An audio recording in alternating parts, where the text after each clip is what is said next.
बिस्मिल्लाहिर्रहमानिर्रहीम। अस्सलाम वालेकुम। मार्केट व्यू 360 के प्रोग्राम में मैं महम ज़हरा आपको खुशामदीद कहती हूँ। और आज के प्रोग्राम में मेरे साथ बहुत ही ख़ास मेहमान हैं। स्टॉक मार्केट की बहुत जानी पहचानी हस्ती ज़फ़र मोती साहब मौजूद हैं। तो हम उनसे पूछेंगे कि हमारी मार्केट की कंडीशन कैसी चल रही है और इस वक्त कौन कौन से जो सेक्टर्स हैं वो इन्वेस्टर्स के लिए फ़ायदेमंद साबित हो सकते हैं। तो आइए इनसे बात शुरू करते हैं।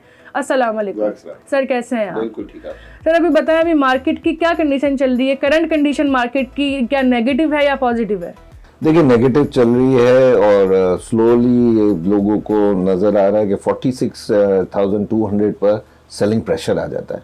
और ये शो कर रहा है कि अभी तक वो जो फॉरेन फंड्स जिनके हम एक्सपेक्टेड थे कि भाई वो आएंगे और हाई एंड की जो नंबर 1 स्क्रिप्ट्स हैं जो अच्छा पे आउट करती हैं, जो एक्सपेंसिव भी हैं, जो 5 और 6 के पी मल्टीपल के बीच में मूव कर रही हैं, उनकी बाइंग आएगी।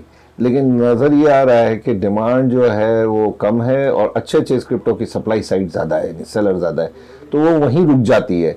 आज भी देखिए मार्केट ने नेगेटिव टर्न लिया है, जबकि पहला दिन है वर्किंग का, पूरा वीक वर्किंग डे मिलेगा।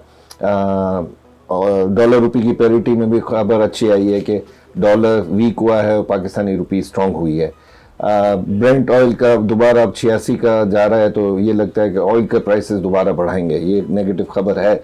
लेकिन ओवरऑल सिचुएशन ये थी कि मार्केट में आज पुश आ जानी चाहिए, क्योंकि अब सब छुट्टियां जो थी जनवरी की, न्यू ईयर की, वो सब खत्म हो चुकी हैं अराउंड द वर्ल्ड। तो वो फंड मैनेजर्स एक्टिव होना शुरू हो चुके होंगे दुनिया में हर जगह, लेकिन वो यहाँ पर एक्टिव नहीं हुए हैं अभी तक, जो काफ़ी मुश्किलात ले आ सकते हैं हमारे लिए। मार्केट में वॉल्यूम्स कैसे है अभी आजकल? वॉल्यूम्स बहुत कम है, लोग नहीं आ रहे। अभी तो खबर ये जो कोरोना की वायरस की है वो भी मार्केट को नेगेटिव ले जा रही है और लोगों का आना, रास्ते भी आप देख लो कि खाली खाली पड़े होते हैं। तो इन्वेस्टर अभी मार्केटों की तरफ नहीं आए, तो वॉल्यूम बहुत कम हो गए। अभी आप देखिए, आप जिस टाइम में हम इंटरव्यू ले रहे हैं उसमें पाक रुपये में अगर आप देखो तो 3 अरब रुपए का अगर बिजनेस हुआ तो वो कुछ भी नहीं हुआ। तो आप क्या समझते हैं कि अगर ये ओमिक्रॉन जो नया कोरोना का वेरिएंट न्यू आया है, ये भी वही हाल करेगा जो कोरोना के आने के बाद मार्केट का और दुनिया का हुआ था? देखिए, 2 चीज़ें इसमें नई हो रही हैं कि एक तो ये कि अपना ये जो नया ओमिक्रॉन आ रहा है, इसमें लोगों ने जिन्होंने लगवा लिया है अपना वैक्सीनेशन, तो उनको कम अफेक्ट कर रहा है, ये तो खबर अच्छी है। दूसरी अच्छी खबर ये है कि भाई डेथ रेट जो है इस ओमिक्रॉन में बहुत कम है, तो वो जो है उस तरह का अफेक्ट नहीं करेगा जो फर्स्ट वेव आई थी या सेकंड वेव आई थी या डेल्टा आया था वेरिएंट में, उस तरह का अफेक्ट नहीं आएगा। ये अच्छी खबर है। लेकिन जिस स्पीड से बढ़ रहा है स्पेशली कराची के अंदर, वो काफ़ी डरा रहा है लोगों को कि ऐसा ना हो कि इसका और इंक्रीज होता जाए, कि चेक जब करते हैं वो PCR करते हैं, और अगर ज़्यादा बढ़ेगा तो फिर ये ना हो कि हम समझ रहे हो कि ये ज़्यादा डेंजरस नहीं है, उस टाइम डेंजरस हो जाए। तो ये एक क्वेश्चन मार्क है। लेकिन मुझे तो अभी तक यही लगता है कि ये वेव भी संभल जाएगी, लेकिन ओवरऑल इकोनॉमी पर ही डैमेज तो करेगी, जाहिर है। अच्छा, जो अभी कोरोना का न्यू वेरिएंट जो आया है, इसके अगर बढ़ गया, अल्लाह ना करे ये इंक्रीज हो गया, और जो हालात कोरोना के आने के बाद हुए थे अगर दोबारा से वैसे ही हो गया, तो मार्केट का आप क्या देखते हैं कि मार्केट हमारी कितनी बुरी हाल तक पहुंच सकती है? देखिए, बुरे हाल तो अभी चल ही रहे हैं। अभी जो मार्केट पुश हमको मिलने का था जनवरी में, जो हम सब एक्सपेक्टेड कर रहे थे कि बड़ा क्वार्टर, जो ये पहला क्वार्टर है, इसके अंदर हम खातिर ख्वाह 48,000 के लेवल पर पहुंच जाएंगे, तो वो अब क्वेश्चन मार्क बन गया है उसके ऊपर कि भाई लोगों को ये लगता है कि ये प्रिडिक्शन गलत हैं, ये मार्केटों में इतनी जान नहीं है, इतना पावर सप्लाई नहीं है, इतनी करेंसी नहीं है, इतना सर्कुलेशन नहीं है, जबकि प्राइवेट सेक्टर को रिकॉर्ड 1000 बिलियन रुपीस दिए गए हैं, जो पहले 400-500 बिलियन होते थे। प्राइवेट सेक्टर को क्रेडिट लाइन बढ़ाई है, तो ये पैसा भी कैपिटल मार्केट में भी आता है, एक्सपेंशन में इंडस्ट्रियों में जाता है, जॉब क्रिएट होती हैं। वो अभी तक होने के बाद, इतना आने के बावजूद भी जो बैंकों ने स्प्रेड किया है अफेक्टिवली इन इकोनॉमी पर और कैपिटल मार्केट में, उसका कोई असर नजर नहीं आ रहा, जो काफी तशवीशनाक है। अच्छा सर, एक सवाल जो अक्सर लोग पूछते हैं जिनको इतना स्टॉक मार्केट के बारे में पता नहीं होता, वो ये सवाल करते हैं कि ट्रेडिंग में क्या फ़र्क है, ट्रेडिंग करने में और इन्वेस्टमेंट करने में क्या, मतलब क्या अलग अलग डिफरेंस है दोनों में? देखिए, अब तो कई फॉर्मूले जो हम लोग पहले कुछ दिनों पहले हम सब मेंबर बैठ के सोच रहे थे कि कितने फॉर्मूले फेल हुए हैं।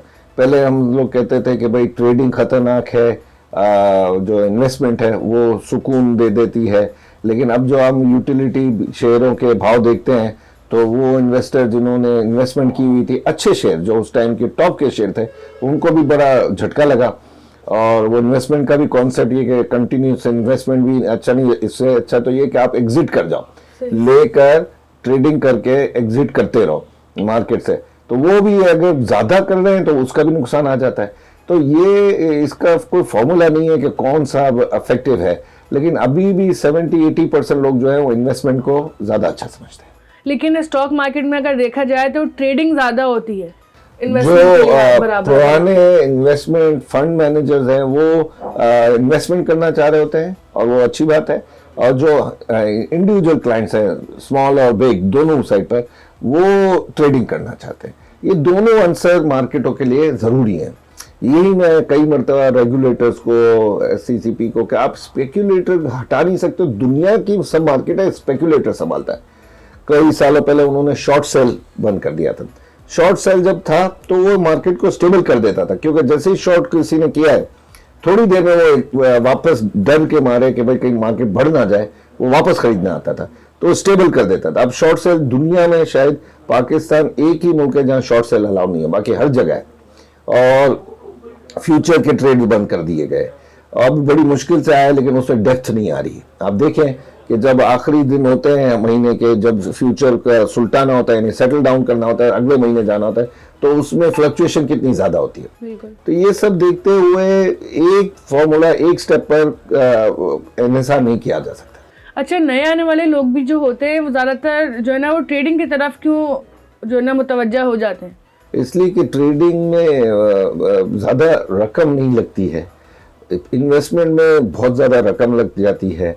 ट्रेडिंग में ये है कि वो अपने दिन को निकालते हैं, डे ट्रेडर जिसको कहते हैं, वो दिन को निकाल रहे होते हैं कि भाई आज के दिन ये मार्केट का ट्रेंड है, ये मूड है, तो इस मूड का फायदा उठाकर हम ये खरीदें और थोड़ी देर में बेच दें। अच्छा सर, एक चीज़ और ये है कि काफ़ी कंपनीज यहाँ पे जो है वो स्टॉक मार्केट में बंद हो गई हैं और उनमें लोगों का पैसा लगा हुआ है, तो उनका अब आगे क्या होगा? और जिन लोगों का पैसा लगा हुआ है वो अभी भी कोई उम्मीद रखें या वो बिल्कुल ही नाउम्मीद हो जाएं इस चीज़ से? वो उम्मीद तो ज़रूर रखें, लेकिन चक्कर ये हो गया है कि वो डिफ़ॉल्टर काउंटर पर चली गई हैं, उनके मालिकान फरार हो चुके हैं, वो इंडस्ट्रियों पर बैंकों के कर्जे बहुत चढ़ चुके हैं और उन्होंने सालों से सैलरियाँ नहीं दी अपने, उसको टेक्सटाइल में स्पेशली बहुत सी ऐसे हुआ है। तो वो इंडस्ट्रियाँ अब समझें कि उनका कोई वारिस ही नहीं है।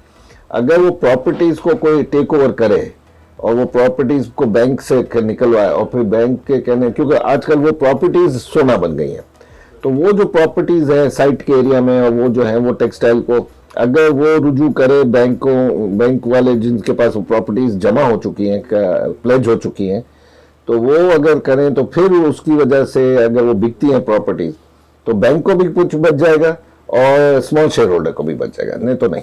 अच्छा, एक बहुत कॉमन था सवाल हमारे मुल्क में, स्पेशली जो इस्लामिक मुल्क हैं उसके अंदर जो है ये देखने में आता है कि लोग स्टॉक मार्केट में इसलिए भी इन्वेस्ट नहीं करते क्योंकि उनको लगता है कि ये सूदी निज़ाम है।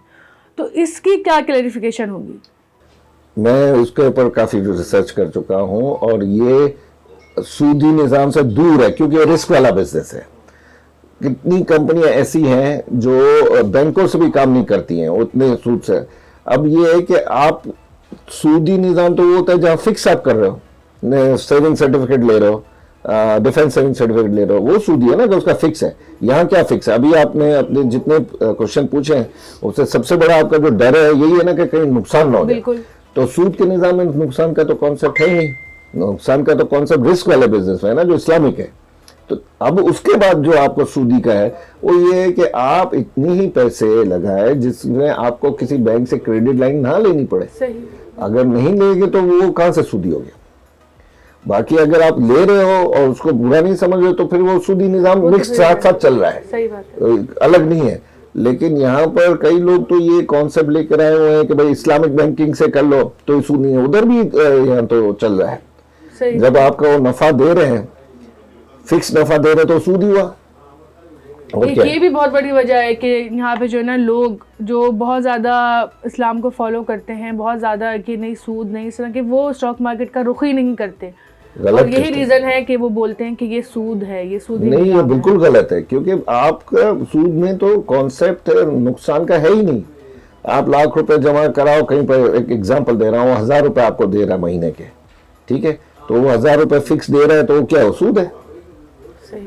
और यहाँ पर आप लाख रुपए के शेयर खरीदो तो आप क्या गारंटी देते हो कि वो महीने के बाद 5000 नफा ना दे या 10,000 लॉस ना हो जाए उसमें, बिल्कुल हो सही सकता है ना। बात तो ये फिर कैसे सूद है? रिस्क है। जी। अच्छा सर, इस वक्त के मार्केट के हिसाब से एक नए इन्वेस्टर्स को जो आना चाहते हैं मार्केट में, वो तो बहुत डर गए हैं, क्योंकि जिस तरह के हालात मार्केट के अब नज़र आ रहे हैं इन फ्यूचर, तो वो तो अब शायद ही मार्केट में इन्वेस्टमेंट करें। तो उनको आप क्या बोलना चाहेंगे कि उन्हें इन्वेस्टमेंट करनी चाहिए या नहीं करनी चाहिए, या होल्ड रखना चाहिए, वेट करना चाहिए? देखिए, हम तो इस साल को बहुत अच्छा समझ रहे हैं, मैं खुद पर्सनली भी, कि वेट करना चाहिए, होल्ड करना चाहिए। अभी भी आप अगर यूं देखें ओवरऑल सिचुएशन, तो दुनिया में और पाकिस्तान में कैसे कैसे बिजनेसेस बंद हुए आपके सामने। बिल्कुल, बिल्कुल। यहाँ पर तो अभी भी उसके थोड़ा बहुत 25% नुकसान में आज भी माल बिक रहा है। आप देखिए कि कई प्रॉपर्टीज में आजकल बड़ा हवा चल रहा है कि बहुत तेजी से बढ़ रही हैं, लेकिन कई जगह ऐसे ही प्रॉपर्टीज मिल रही हैं आधे भाव में जहाँ काम ही नहीं हो रहा है। सही। और वो आप ऐसे थोड़ी है कि आपको जरूरत पड़ेगी तो आपने 1000 गज का प्लॉट 200 गज बेच दिया और 800 गज रख लिया। ये सिर्फ पाकिस्तान, सिर्फ स्टॉक एक्सचेंज है जहां पर आप अगर क्वांटिटी ज्यादा भी है तो थोड़ी क्वांटिटी बेचकर अपनी घर को चला सकते हो। बाकी वो प्लॉट का काम करने वाले वो तो फंसे रहते हैं जिंदगी भर। सही। ठीक है जी। अच्छा, इस वक्त कौन कौन से सेक्टर्स हैं, कौन कौन से जो है ना कंपनीज हैं जिनमें जो है वो आपको लगता है कि इन्वेस्टमेंट करना सही रहेगा? मैं अभी अक्रॉस द बोर्ड देख रहा हूँ कि इन्वेस्टमेंट सही है। सही। अब वो आप सेक्टर में, जो सेक्टर 5 और 6 के बीच में चल रहा है पी मल्टीपल पर, उसमें हाथ डालने में कोई डेंजर नहीं है।